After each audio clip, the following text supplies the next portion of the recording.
அனைத்து நல்லுள்ளங்களுக்கும் வணக்கம். நான் ஆர்கே பேசுகிறேன். விக் மோசமோட நெக்ஸ்ட் சேனல் வழக்கமாக உலக செய்திகள். இன்றைய சிறப்பு செய்திகள், நம்ம அல்பேனியாவில் நடந்த போராட்டம் என்ன ஆச்சு, அர்மீனியாவில் நடந்த தேர்தல் நிலவரம், யார் ஜெயித்தாங்க, அதே இல்லாமல் சுற்றிக்கூடிய நிகழ்வுகள் என்ன. ஏன்னா ஜெலன்ஸ்கி வேறு பிரிட்டன் வேறு போயிருந்தாரா தலைவர், அங்கே வேறு மும்மூர்த்திகள்லாம் ஒன்றா கூடியிருக்காங்க.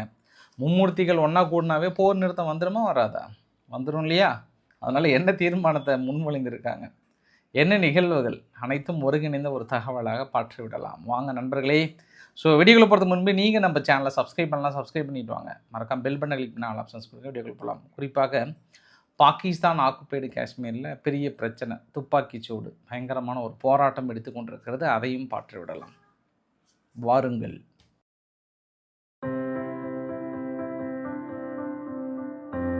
ஆரம்பத்தில் ஒரு வெண்டைக்காய் சமாச்சாரம் ஒன்று பார்த்துடலாமா? ஏன்னா வெண்டைக்காய் சாப்பிட்டா அறிவு வளரும்னுவாங்கல்ல.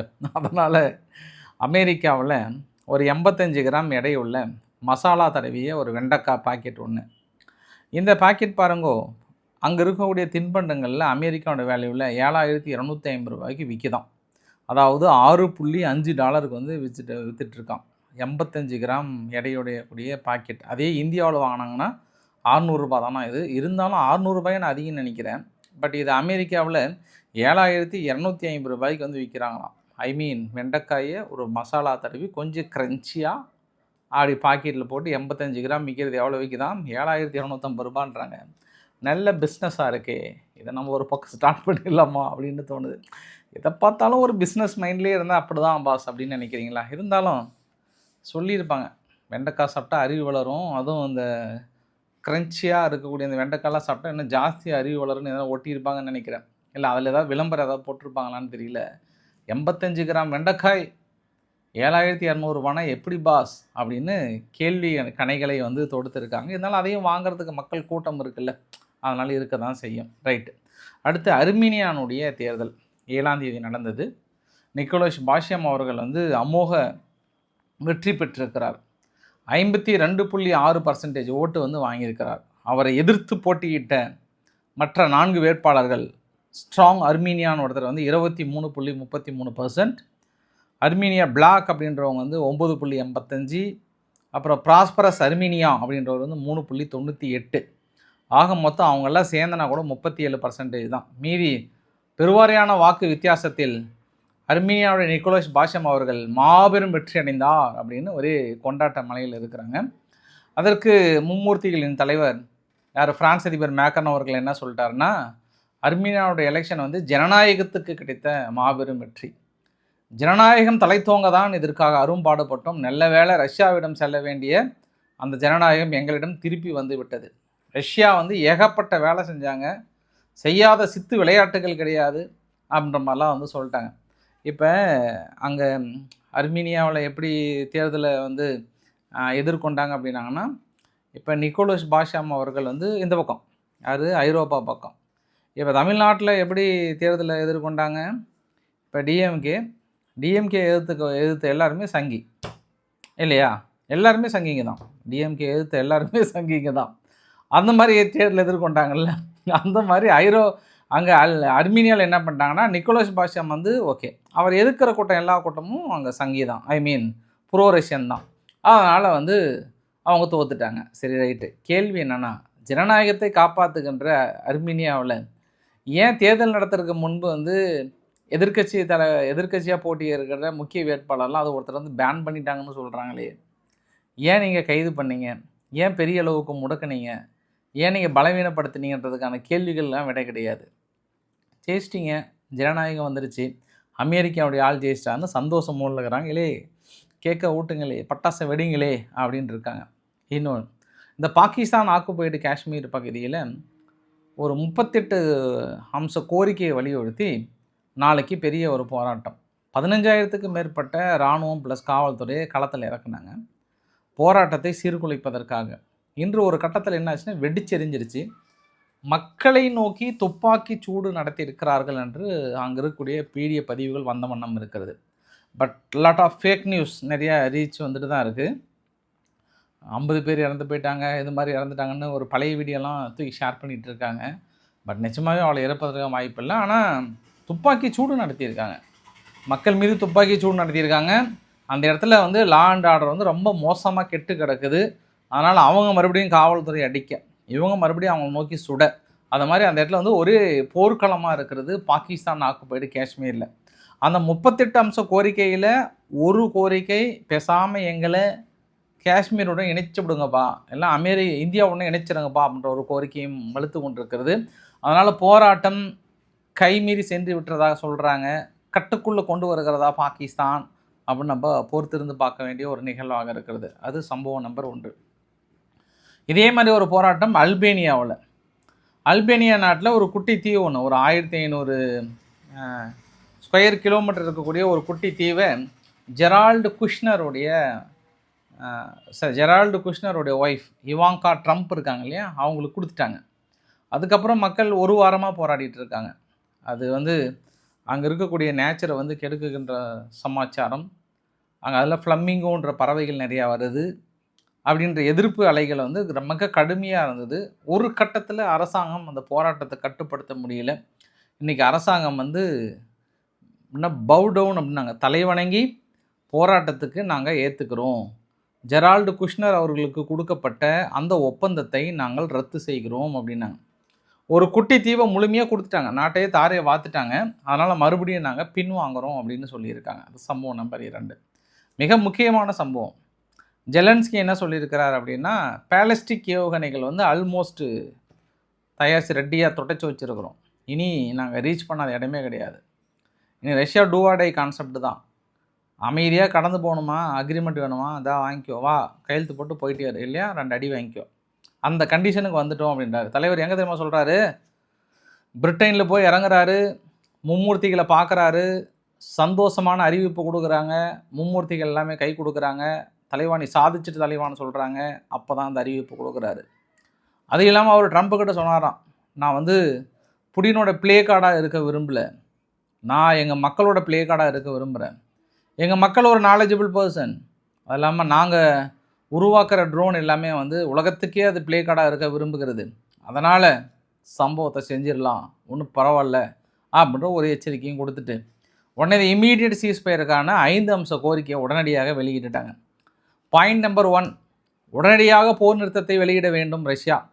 பாயிண்ட் நம்பர் 2, இந்த ஃப்ரண்ட் லைனில் இது வரைக்கும் பிடித்து வைத்திருக்காங்க இல்லையா ரஷ்யா, உடனே ஃப்ரீஸ் பண்ணணும், அப்படியே அவங்கவுங்க ஃப்ரீஸ் பண்ணணும், முடிஞ்சால் அதை உக்ரைனுக்கு கொடுத்துடணும். Point number 2. Point number 3, security guarantee for கியூவுக்கு வந்து முழுமையாக நேட்டோ நாடுகள்லாம் அப்படியே சுற்றி இப்படி பாதுகாத்து நின்றுக்கணும், யாருமே எதுவும் தொடாத அளவுக்கு வந்து சுற்றி நின்றுக்கணும், ஒரே ஒரு ஈக்காக்கா கூட உள்ளாராத அளவுக்கு எங்களை பாதுகாத்து தடுத்து நிறுத்தணும். பாயிண்ட் நம்பர் 4, ரஷ்யா அசட்னுடைய ஃப்ரோசன் தொடர்ந்து கான்ஃப்ளிக்ட் எண்டு வரைக்குமே, அதாவது உக்ரைன் சந்தோஷமாக திளைத்து கொண்டிருக்கிறது என்ற செய்தி வரும் வரை அவனோட முடக்கப்பட்ட சொத்துக்களை விடுவிக்கக்கூடாது. பாயிண்ட் நம்பர் 5, ஐரோப்பாவுடைய செக்யூரிட்டி இன்ட்ரெஸ்ட்டு அடங்கும், ப்ரொடெக்ஷன் ஆஃப் ஐரோப்பா செக்யூரிட்டி இன்ட்ரெஸ்ட். அவங்க கியூவை மட்டும் காப்பாற்ற இல்லாமல் அமெரிக்கா ஓடி வந்து ஐரோப்பாவையும் காப்பாற்ற வேண்டும். ஏன்னா நாளைக்கு முன்ன பண்ண அவங்க திடீர்னு 2 அணுகுண்டு போட்டால் பிரச்சனை ஆகிடும். இந்த மாதிரி 5 அம்ச கோரிக்கையை வந்து வலியுறுத்தியிருக்கிறாங்க.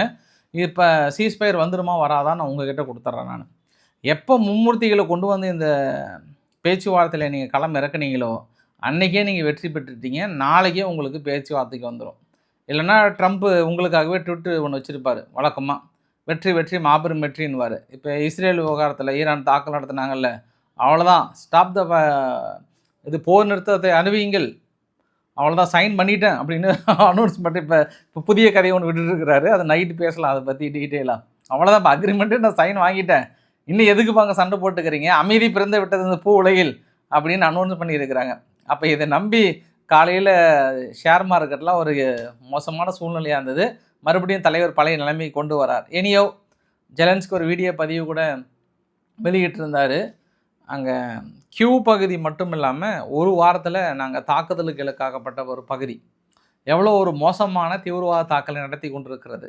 எங்களை போன்று தாக்குதலை நடத்தாமல் இந்த தீவிரவாத தாக்கலை நடத்தலாமா ரஷ்யா அப்படின்ற ஒரு வீடியோ பதிவுமே வெளியிட்டிருக்காங்க. மும்மூர்த்திகளுக்கும் காட்டியிருக்காங்க. ரொம்ப நேரமாக நான் மும்மூர்த்திகள்னு சொல்லிட்டு இருக்கிறேனே, யாருன்னு சொன்னோம் பார்த்தீங்களா, ஜெர்மனியோட ஃப்ரைட் ரைஸ், ஃப்ரான்ஸோட மேக்ரான் அவர்கள், மூன்றாவது யூகேனுடைய கிறிஸ் ஸ்டார்மர் அவர்கள். இவங்க தான் இப்போதைக்கு மும்மூர்த்திகள். சரி, அடுத்து மிக முக்கியமான தகவல் என்னென்னா, பங்களாதேஷ் வந்து ரஷ்யாவுக்கு போயிருக்காங்க. ரஷ்யாவுக்கு போயிட்டு ஒரு சில அக்ரிமெண்ட்லாம் வந்து கையெழுத்து போட போகிறதா கேள்விப்பட்டேன். பாகிஸ்தானும் போயிட்டு அங்கே ரஷ்யாவுக்கு போயிருக்காங்க.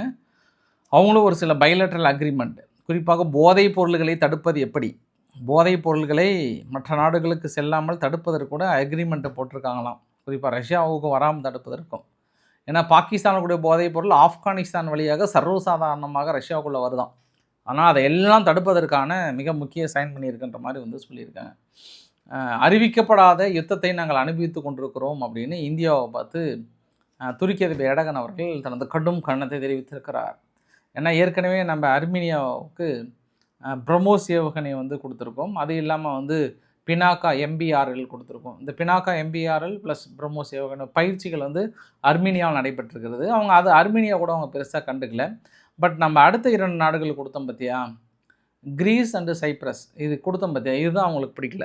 இது வந்து பெரிய அளவுக்கு போர் பயிற்சிகள்லாம் மேற்கொண்டுட்ருக்கிறோம். இதை நாங்கள் வந்து அறிவிக்கப்படாத ஒரு யுத்தமாக எங்களோட எதிர்ப்புகள்லாம் மீறி கொடுத்துருக்குறாங்கன்ற மாதிரி சொல்கிறாங்க. நீங்கள் பாகிஸ்தானுக்கு கொடுக்கும்போது அப்படியே இனிச்சிருக்குமே, அப்படியே லட்டு சாப்பிட்ற மாதிரி ஜகஜகா டகடகான்னு இருக்குமே.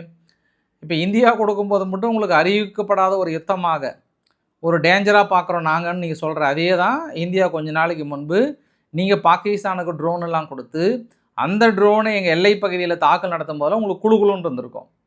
இப்போ அதே இந்தியா பண்ணும்போது உங்களுக்கு கொஞ்சம் கலக்கலன்னு வைத்து கலக்கியிருக்கோம் இல்லையா? அதுக்கு தான் இன்றைக்கி துருக்கி அதிபர் எர்டகன் அவர்கள் கொஞ்சம் எதிர்ப்பு தெரிவித்திருக்கிறார். நைஜீரியாவில் பல மாதத்துக்கு முன்பு ஒரு கிராமத்துக்கு உள்ளே புகுந்து ஒரு தீவிரவாத குழுக்கள் ஒரு 360க்கும் மேற்பட்ட பொதுமக்களை பிடிச்சிட்டு போயிட்டாங்க. ரொம்ப நாளைக்கு அப்புறம் இராணுவம் கஷ்டப்பட்டு அவங்கள மீட்டு கொண்டு வந்துட்டதாக தகவல் வந்து கொண்டிருக்கிறது. அமெரிக்காவில் குறிப்பாக ஹைதராபாத்திலிருந்து படிக்க போன இளைஞர் பார்ட் டைம் ஒர்க்காக பீஸா டெலிவரி பண்ண போன இடத்துல சுட்டுட்டு இருக்கிறாங்க. நேற்று துப்பாக்கி சூடு ஒன்று நடந்தது. அதில் 3 பேர் பக்கம் இறந்து போனாங்க. அதில் இந்தியரும் ஒருவர் என்று சொல்லப்படுகிறது. அவர் அமெரிக்கா வந்து பிடிக்காம தான் போனாராம். பட் அங்கே சுட்டு கொண்டுட்டாங்கன்றாங்க. தெலுங்கானா ப்ளஸ் ஹைதராபாத் இங்கே தாங்க இந்தியாவிலேருந்து நிறைய பேர் வந்து அமெரிக்காவுக்கு போயிருக்கிறாங்கன்ற ஒரு கூடுதல் சம்பவத்தை சொல்லிடலாம். இந்தியா வந்து அமெரிக்கா கிட்ட பேச்சுவார்த்தை நடத்திட்டு இருக்காங்களாம். சிறிய ரக அணு உலைகளை இந்தியாவுக்கு விற்க பயங்கரமாக திட்டம் தீட்டிகிட்டு இருக்காங்களாம். ஏன்னா இந்தியா வந்து அணு உலைகளை பெருக்குவதற்கான திட்டத்தில் இருக்காங்க இல்லையா, அதனால். ஏன்னா நம்ம ரோசாட்டம் நிறுவனத்துக்கிட்ட பேச்சுவார்த்தை நடத்திட்டு இருக்கோம். அதை அமெரிக்கா கேள்விப்பட்டு, வாப்பா நாங்கள் உங்களுக்கு நல்லதாக பார்த்து கொடுக்குறோம், கொஞ்சம் எங்களுக்கும் 2 சூஸ் பண்ணுப்பான்னு பேச்சுவார்த்தை நடத்திட்டு இருக்காங்களாம். இந்தியான்னு பாருங்கள், அமெரிக்காவுடைய ஆர்டிஃபிஷியல் இன்டெலிஜென்ட் இருக்கு இல்லையா, அந்த செயற்கை நுண்ணறிவு தொழில்நுட்பத்துக்கான ஒரு முக்கிய அதிகாரியை நியமித்தாங்க, ஸ்ரீராம் கிருஷ்ணன். அப்போ பட்டாசெல்லாம் வெடித்தாங்க, கேக்கெல்லாம் ஊட்டினாங்க. இந்தியர் ஒருத்தர் வந்து உயரிய பதவிக்கு போயிட்டார், கேக்க ஊட்டுங்களே இந்தியர் இந்தியர் அப்படின்லாம் பயங்கரமாக கொண்டாடிட்டு இருந்தாங்க. இப்போ அவர் ராஜினாமா பண்ணிட்டாராம்.